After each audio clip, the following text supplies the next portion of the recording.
Ça commence où et quand votre histoire? Alors nous, ça commence quand j'ai acheté mon magasin à Vitrolles. Parce que quand moi j'ai acheté mon magasin, ils avaient obtenu le permis de construire qui prévoyait la démolition de mon magasin. Donc j'étais déjà programmée à être ruinée, à ce qu'on me dégage. En 1980. Donc on a été expulsé de notre propre local alors qu'il n'y avait pas de permis de construire. C'est ça qu'il faut dire. Voilà, avec le concours de monsieur le maire, notre avocat. Il faut savoir déjà qu'au tribunal de commerce, mon avocat ne s'est pas présenté. J'ai été jugée sans défense et sans représentation. J'ai absolument eu personne pour me défendre dans ma procédure. Ils m'ont foutu comme ça en liquidation judiciaire. Quand je suis partie en appel, j'ai apporté les plans sur lesquels j'ai expliqué ce que je suis en train de vous expliquer.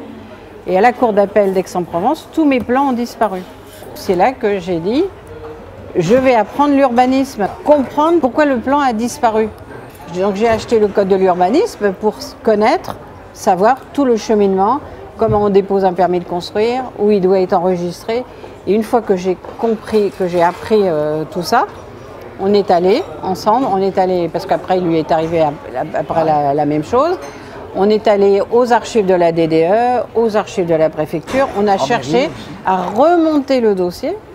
Donc c'est là qu'on a commencé l'association. Donc je me suis dit, on va faire des conférences et on va demander à d'autres personnes s'ils ont eu aussi des problèmes de beaux commerciaux avec d'autres enseignes. On a pu faire la démonstration que le problème de l'urbanisme commercial, toutes les enseignes en profitaient. Là, vous découvrez le poteau rose. Voilà, que c'est aussi bien Leclerc, Intermarché, Carrefour. On explique comment ils ont démantelé la loi. La loi, vous voyez, que les lobbies ont toujours fait de manière à ce que la loi ne soit pas applicable ou qu'on ne puisse pas l'appliquer. C'est la conclusion de notre travail.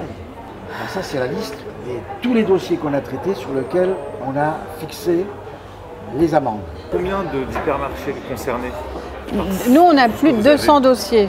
Comment on arrive à ce chiffre de 418 milliards? Qu'est-ce que ça représente? Donc, comment on trouve 418 milliards? Je vous donne un exemple. Carrefour Vitrolles. Donc là, vous avez le centre commercial avant l'extension et le centre commercial après extension. Donc voilà. Cette partie-là a été construite avec une autorisation, mais toute cette partie-là a été construite sans autorisation de la CDAC et avec le fameux refus de permis de construire. C'est une infraction de 5e classe. L'infraction de 5e classe, alors ça, c'était jusqu'à la 2005. Donc c'était 1 500 € par mètre carré et par jour d'infraction.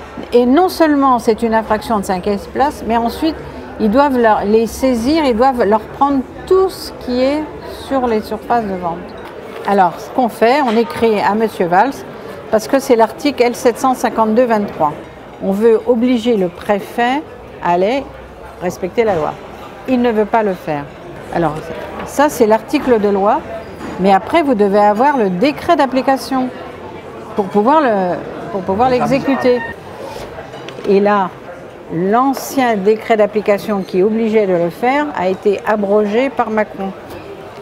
Et c'est pour ça que notre avocat maintenant, il veut saisir la Cour européenne des droits de l'homme ou la Cour européenne de justice pour qu'on ait le montant, que la France dise le montant des sanctions qui doivent être infligées. En 2012, on est allé voir M.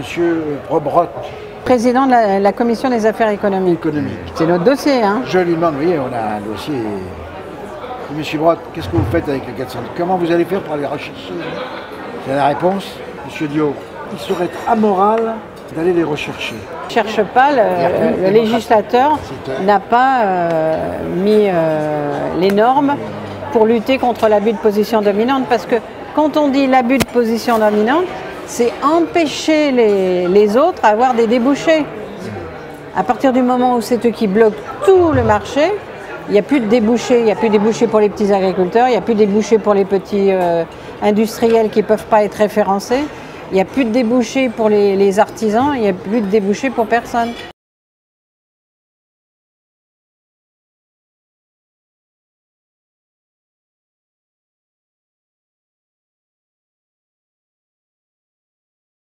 En 1969, la grande distribution commence à vouloir s'implanter sur des projets importants. Donc là, le législateur a commencé à se dire il faut qu'on commence à réglementer. Donc en 1969, il y a une première réglementation qui impose à ce que les permis de construire soient étudiés à partir de 10 000 m². Et après, enfin, on arrive en 1973 où c'est à partir de 1000 m² qu'il faudra une CDEC. Donc là, vous allez voir que depuis 1973, les autorisations sont ni cessibles, voilà. Vous voyez, depuis 1973, les autorisations sont ni cessibles ni transmissibles. C'est ce qui a sauté avec la loi Macron. Voilà. 1978, ils ont imposé à ce que tous les dossiers aient un certificat d'urbanisme à l'intérieur des dossiers de CDAC pour savoir si l'implantation, si le sol pouvait permettre l'implantation de la grande distribution.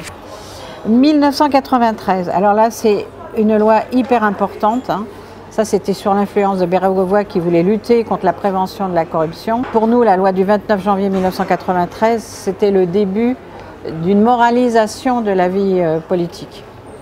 Puisqu'avant, ils achetaient les autorisations. Donc là, cette loi va imposer à ce qu'on fasse l'Observatoire départemental d'aménagement commercial. Il devait y avoir un inventaire des grandes surfaces et l'inventaire par commune des locaux commerciaux. La loi de 93, la grande loi Raffarin, va mettre le critère de densité commerciale et le critère à l'emploi. Seulement, on croit que ça va être une bonne loi, mais ce qu'il y a, c'est qu'il va supprimer le certificat d'urbanisme et là, ils vont commencer à refaire des zones dans les zones inondables et tout. 2005 arrive la charte de l'environnement. Alors là, avec cette charte de l'environnement, ça oblige la grande distribution à respecter un peu l'environnement. On arrive à la loi LME. La loi LME va supprimer le critère de densité commerciale et le critère à l'emploi.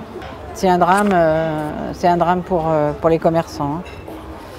Ils ne se sont pas contentés de ça. Ils font une circulaire qui va leur donner à tous les hypermarchés de faire 1000 m² de surface de vente. Mais nous, on a des hyper, ils en ont fait 1000, ils en ont fait 2000, ils en ont fait 3000 sans aucune autorisation. Donc nous, on a saisi le Conseil d'État pour demander l'annulation de la circulaire. Quand ils ont vu qu'on avait saisi le Conseil d'État, ils ont retiré la circulaire. Mais les 4 millions de m² qui ont été réalisés, ils ne les ont pas retirés, hein. On arrive à la loi Pinel, donc on obtient que l'autorisation de CDAC est un élément du permis de construire. Donc aujourd'hui, on attaque le permis de construire. Mais ce qu'ils ont fait, ils ont retiré l'intérêt à agir des associations de l'environnement. Et la dernière qu'a fait Macron, il a retiré ni cessible ni transmissible. Qu'est-ce que ça représente comme enjeu cette... Alors, ni cessible ni transmissible, c'est-à-dire qu'une autorisation, on savait par exemple qu'elle était donnée à Auchan ou à Carrefour ou à Leclerc ou à Intermarché. Et aujourd'hui, ils n'ont plus à dire l'enseigne. Donc c'est que les promoteurs aujourd'hui, ils arrivent, on leur donne une carte blanche et après ils la vendent. Et ce qui fait qu'aujourd'hui, on n'a plus la notion de l'abus de position dominante. On ne sait plus à qui appartiennent les mètres carrés. Pourquoi aujourd'hui on intervient auprès des candidats? C'est parce que dans le programme Fillon, on a la copie conforme du projet Attali, c'était sous Sarkozy, d'accord? Et c'est lui qui demande de retirer le principe de précaution de la charte de l'environnement. Parce que c'est pas que pour ça, hein, c'est pour le reste aussi. Oui, non, mais quand on fait sauter ça, quand on fait sauter pour la croissance, voilà. Parce qu'ils disent que la charte de l'environnement paralyse l'activité économique. Alors, ce qu'ils veulent faire, ils veulent enlever le principe de précaution. Donc, Fillon retire le principe de précaution de son programme. Ça, c'est le programme Fillon, d'accord? Macron va le retirer, ils vont tous le retirer. Et ils veulent instaurer à la place le critère de responsabilité. Tu seras responsable que quand tu auras été jugé. Donc, ils seront toujours là. C'est-à-dire que tout ce qu'on fait pour ne pas... par exemple, quand on leur dit qu'il faut des bassins de rétention et qu'il faut ci, qu'il faut ça, ça sera aléatoire, c'est-à-dire qu'ils le feront ou ils ne le feront pas.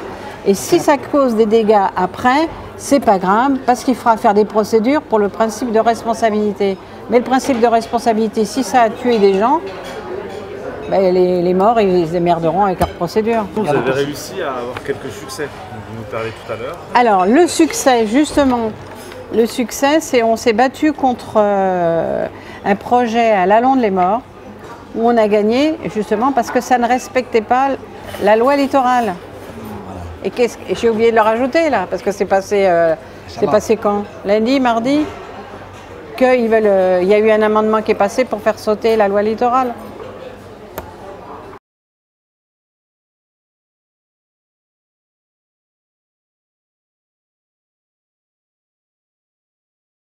Le centre commercial, dans les plans d'origine qu'on a réussi à retrouver aux archives de la préfecture, les surfaces déclarées sont 40 983 mètres carrés. Ils vont faire une fausse déclaration d'un existant. Ils vont dire l'existant de la société Carrefour est 44 000, c'était le montant, et ils vont dire un existant de galerie marchande de 10 900. Donc ils inventent des surfaces qu'ils n'ont pas. Ils trichent, là, ils trichent. Là, ils trichent. Et ils disent on veut réaménager les 10 000 mètres carrés qu'on a. Ouais. Mais à un moment donné, il faut bien le construire, puisque ça, c'est une fausse déclaration. Donc, il faut bien demander un permis de construire. Donc, quand ils vont demander les 10 268, il va y avoir un refus de permis de construire parce que le dossier n'est pas passé en CDAC. Et en 1991, ils se disent on va redemander un permis de construire pour essayer de régulariser toutes nos surfaces illicites. Donc en 1991, ils vont demander un permis de construire. Ils vont dire, la DDE va dire, nous communiquons le dossier à la commission départementale d'urbanisme commercial et eux, ils vont marquer sans réponse réputée favorable et le dossier n'est jamais arrivé à la commission départementale d'aménagement commercial. Le 2 décembre 1992, Carrefour dit « Je déclare l'achèvement de travaux » parce que pour porter plainte, ce qui compte, c'est la date d'achèvement de travaux. Tant qu'il n'y a pas eu la déclaration d'achèvement de travaux, c'est ce qui va fixer la prescription. Entre-temps, nous, on obtient de la préfecture qui ne sont jamais passés en CDEC. Et voilà ce que le procureur va faire. On porte plainte au pénal. On porte plainte au pénal. Et le procureur va inverser les dates d'achèvement de travaux. Pour donner la prescription. Le fameux 2102. Voilà. Vous l'avez. Comment un procureur fait défaut pour ne pas les poursuivre les surfaces illicites. Ça paraît incroyable. Vous l'avez. Et vous avez. On se met un porte-à-faux parce qu'on n'a pas le droit de le communiquer, mais on en a rien à foutre. Cour d'appel, tapé par la cour d'appel. Parce qu'on a fait l'appel de ça. On n'a pas donné raison. Et en 2015, à force qu'on les embête, ils ont demandé la régularisation des 5600 m² de surface de vente illicite. La Commission nationale leur a donné l'autorisation de la CDAC sans qu'ils ne soient jamais sanctionnés. Donc si vous voulez les infractions pénales, tout le monde s'assoit dessus.